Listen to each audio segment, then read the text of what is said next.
না, নিশ্চয়ই আল্লাহ ভালোবাসেন না, আল্লাহ মোহাব্বত করেন না, পছন্দ করেন না। কাকে পছন্দ করে না? কোন লোকটাকে আল্লাহ মোহাব্বত করে না? মান কানা মুখতালান ফখুরা, যারা পৃথিবীতে ফাখার করে বেড়ায়, অহংকার করে বেড়ায়, তাকাব্বুরি করে বেড়ায়, মানুষের উপরে জুলুম করে, অত্যাচার করে, এই অহংকার কারণেওয়ালাকে আমার আল্লাহ ভালোবাসে না। তার মানে আল্লাহ জান্নাত দেবে না, পাবে না, পাবে না। আমি আপনাদের সামনে যে বিষয়টি নিয়ে কথা বলতে চাই সেটা বুঝতে গেলে আপনাকে এটা বুঝতে হবে, পৃথিবীতে মানুষের জীবনে অনেক রকম রোগ হয়। কারো ঘন ঘন ঠান্ডা হয়, সর্দি লাগে, কারো জ্বর হয়, জি, বিভিন্ন রকম রোগ মানুষের হয়। কিন্তু ব্লাড ক্যান্সার নামে একটা রোগ, আপনারা নাম শুনেছেন, রোগী দেখেছেন। ক্যান্সার নামক ব্যাধি যদি কাউকে আক্রান্ত করে নেয়, তাহলে ওই লোকটার বাঁচার চান্স 80% নাই হয়ে যায়। এটা আপনি জানেন, এটা আপনি দেখতে পাই। ক্যান্সার হয়েছে মানে লোকটা মরবে, 90% শিওর। ক্যান্সারের রোগী বাঁচে কম, এটা আমরা দেখি বা আমরা জানি। এগুলো বাহ্যিক রোগ, কিন্তু মানুষের আত্মাতে একটা রোগ আছে, রোগ। ওই রোগ যদি কাউরি হয়ে যায়, আল্লাহর জাহান্নাম যাবে 99% শিওর হয়ে যায়। আত্মাতে একটা রোগ হয়, যেই রোগের রোগী যদি কেউ হয়ে যায়, তো আল্লাহ বলছেন, নবীজি বলেছেন, লোকটা জাহান্নাম যাবে। ওই রোগটার নাম হলো অহংকার। অহংকার নামক ব্যাধি, রোগ, গুনাহ যদি আপনার ভিতরে চলে আসে, জান্নাত হবে না, জান্নাত মিলবে না, আল্লাহর জান্নাতের আশা করা যায় না। কারণ অহংকার করনে ওয়ালাকে আল্লাহ দুনিয়া ধ্বংস করে দেয়, অহংকারকারীর পরকাল আল্লাহ ধ্বংস করে দেয়। অহংকার আল্লাহ মেনে নিতে, জোরে বলেন, পারে না। এই অহংকার সম্পর্কেই কিছু কথা আজকে আপনাদের সামনে রাখবো ইনশাআল্লাহ। হাদিসের রাবি হযরতে হারিসা ইবনে ওয়াহাব রাদিয়াল্লাহু তাআলা আনহু, নবীজি একদিন বললেন, হে আনসার মুহাজিরেরা, আমার সাহাবীরা, তোমরা বলো, আমি কি তোমাদেরকে জান্নাতি মানুষদের বৈশিষ্ট্য বলবো না? আল্লাহর জান্নাতে যাবে কে, তার পরিচয় বলবো না? হে লোক সকল, তোমরা বলো, আল্লাহর জান্নাতি মানুষেরা কেমন, তোমরা কি জানতে চাও? আমি কি বলবো? নবীজিকে বললেন, অবশ্যই বলবেন, আপনি বলবেন, আল্লাহ এই জন্যই আপনাকে পাঠিয়েছে। এই 5টা মিনিট আপনি বসেন।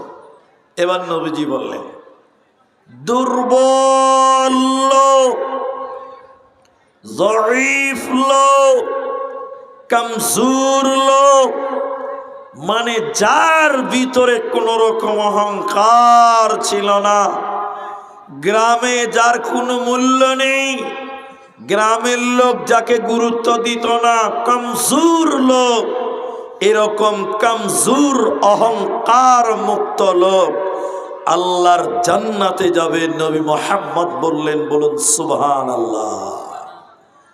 সমাজে যার মূল্য নেই, জামাতে যার গুরুত্ব নেই, সাদা মাটা নামাজ রোজা করে খায়, গরিব মানুষ, কারো সঙ্গে তর্ক করে না, এই লোকটা আল্লাহর জান্নাতে যাবে। আরেকবার বলুন সুবহানাল্লাহ। এরপর নবী বললেন, আল্লাহর জাহান্নাম যাবে কারা? হে ধুলিয়ান এলাকার লোক, নবী বললেন জাহান্নামী কারা তোমরা শোনো। অল্প কথাই যারা তর্কে লিপ্ত হয়, মানুষদেরকে খিস্তি করে, হটমিজাজি লোক আর অহংকার করে, এই অহংকার করনেওয়ালা হটমিজাজি ভাষা খারাপ করা লোকটা, অহংকারীটা আল্লাহর জাহান্নাম যাবে, আল্লাহর জান্নাতে যাবে না। তাহলে অহংকার করনেওয়ালা আল্লাহর জান্নাতে যাবে না। নবীজি বললেন শোনো, হাদিসের রাবি হযরতে আব্দুল্লাহ ইবনে মাসউদ রাদিয়াল্লাহু তাআলা আনহু,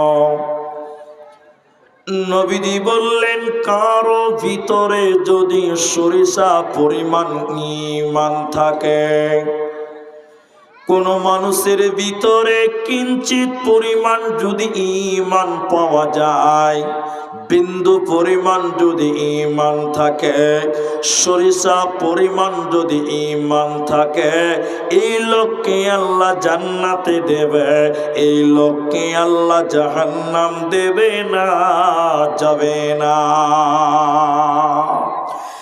এরপর নবী বললেন শোনো, কোন মানুষের ভিতরে যারা পরিমাণ যদি অহংকার থাকে, সরিষা পরিমাণ যদি অহংকার থাকে, বিন্দু পরিমাণ যদি অহংকার করে কোন মানুষ, নবী বলেন এই লোকটা আল্লাহর জাহান্নাম যাবে, আল্লাহর জান্নাতে যাবে না, পাবে না। অহংকার যতই ছোট হোক না কেন, যারা পরিমাণ যদি অহংকার করে, নবী বলেন আল্লাহ তাকে জাহান্নাম দেবে, জান্নাতে যাবে না, পাবে না। সাহাবী বললেন ইয়া রাসূলুল্লাহ, নবী গো, মানুষের অভ্যাস, মানুষ চাই তার জামা যেন নতুন হয়, মানুষ চাইছে তার জুতা যেন দামি হয়, মানুষ চাইবে তার জুতো যেন সুন্দর দামি হয়। নবী গো, মানুষের নেচার হলো মানুষ পরিষ্কার দামি জামা চাই, দামি পোশাক, দামি জুতা চাই। এগুলোকে কি অহংকার বলা হয়? আপনি বললেন বিন্দু পরিমাণ অহংকার করলে জাহান্নাম যেতে হবে, তাহলে সুন্দর জামা, সুন্দর জুতা, এগুলোকে কি অহংকার বলা হয়? নবীজি বললেন না, সুন্দর জামা অহংকার নয়, সুন্দর জুতা অহংকার নয়। নবী বললেন শুনে নাও, নিশ্চয়ই আল্লাহ সুন্দর, নিশ্চয়ই আমার আল্লাহ অনেক সুন্দর এবং তিনি সুন্দরকে পছন্দ করেন। অহংকার কাকে বলা হয়? হককে যারা বাতিল করে দেয়, সত্যকে যারা গ্রহণ করে না, সত্যকে যারা অবজ্ঞা করে, নাকচ করে দেয়, সত্যকে যারা গ্রহণ না করে অস্বীকার করে, আর মানুষকে তুচ্ছ তাচ্ছিল্য করে, মানুষকে হিয়ানত করে, মানুষকে টিটকারি করে, গরিবকে যারা অবজ্ঞা অপমান করে, এদেরকে অহংকারী বলা হয়। এদেরকে আল্লাহ জান্নাত দেবে না, পাবে না, পাবে না। আল্লাহ তাবারাক ওয়া তাআলা বলেন ওয়ালা তুসইর খাদ্দাকা লিন-নাস, হে দুনিয়ার লোক, মানুষকে দেখে অপমান করিও না, গরিবের দিক থেকে মুখ ফিরিয়ে নিও না, মানুষকে অবহেলা করিও না, মানুষদের কাছ থেকে তোমরা মুখ সরাই নিও না।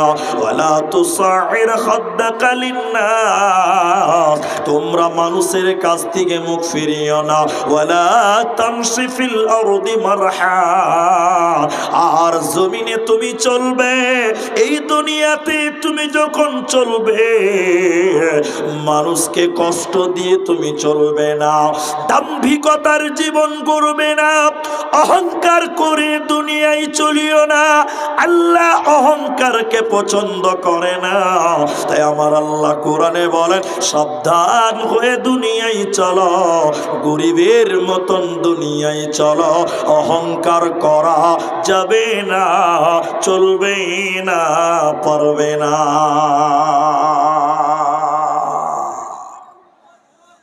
এখন একটা হাদিস আপনাকে শোনাবো যে অহংকারকারীকে আল্লাহ কতটা ঘৃণা করেন, আল্লাহ কতটা অপছন্দ করেন।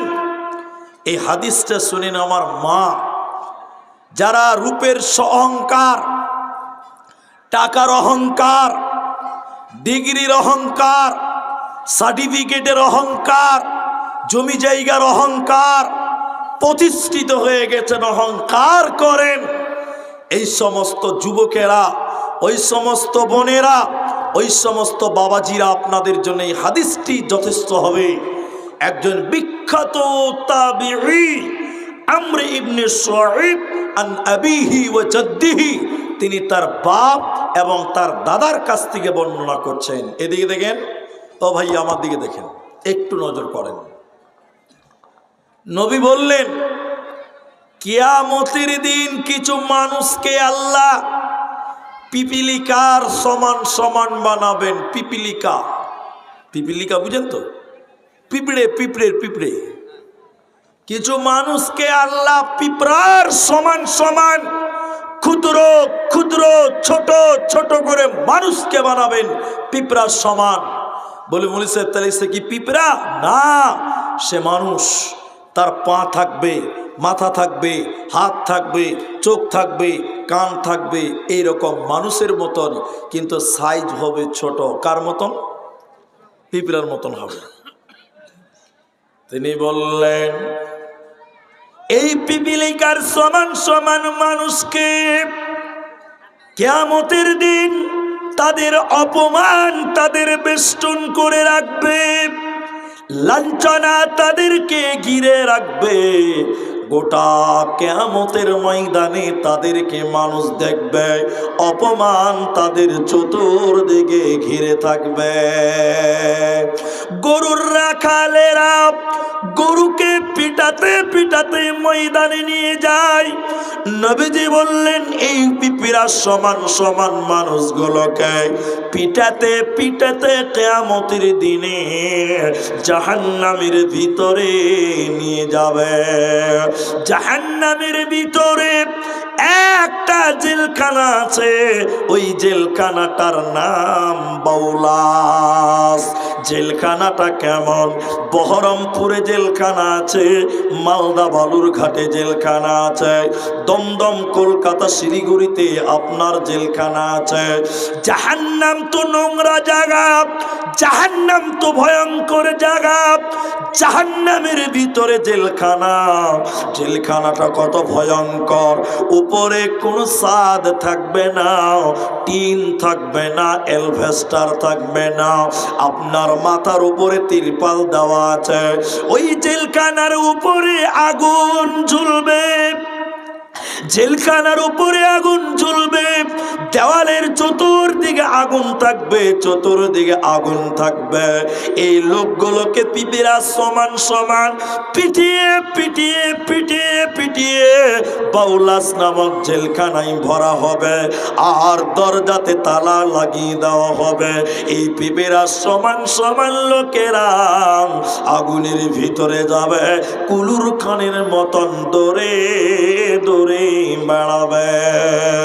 এরা কারা? মান হাউলাই, এরা কারা? কেন তাদের পিঁপড়া সমান সমান বানানো হলো? কেন আগুনের জেলখানায় ভরা হলো? কারা? নবী বললেন, দুনিয়ার লোক শুনে নাও, এরা কারা? এরা হলো অহংকার কারণেওয়ালা, যারা পৃথিবীতে অহংকার করেছিল। দুনিয়াতে গরিব মানুষকে হিয়ানত করত, টিটকারি করত, গরিবকে মানুষ মনে করত না। দুনিয়াতে অহংকারের জীবন যারা করেছিল, ওদেরকে আমার আল্লাহ বাউলাস নামক জেলখানা দেবে।